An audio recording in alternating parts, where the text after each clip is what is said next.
দিল্লি এখন ফ্যাসিবাদের কেন্দ্রীয় কার্যালয়ে পরিণত হয়েছে বলে মন্তব্য করেছেন বিএনপি সিনিয়র যুগ্ম মহাসচিব রুহুল কবির রিজভী।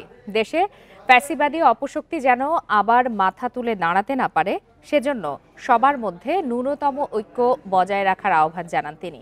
সকালে শহীদ রাষ্ট্রপতি জিয়াউর রহমানের জন্মবার্ষিকী উপলক্ষে ঢাকা বিশ্ববিদ্যালয় ক্যাম্পাসে বৃক্ষরোপণ কর্মসূচিতে এসব কথা বলেন রিজভী। যে ভয়ঙ্কর উষ্ণায়ন তৈরি হয়েছে, এই যে গ্লোবাল ওয়ার্মিং, এই গ্লোবাল ওয়ার্মিং থেকে মানব জাতিকে রক্ষা করার জন্য আজকে পৃথিবীর দেশে দেশে আপনার গণতান্ত্রিক পরিবেশ দরকার। প্রথমে এই কারণে যে গণতন্ত্র থাকলে মানুষ স্বাধীনভাবে কথা বলতে পারবে এবং রাষ্ট্রীয় অন্যায়গুলোর বিরুদ্ধে সে সোচ্চার হতে পারবে।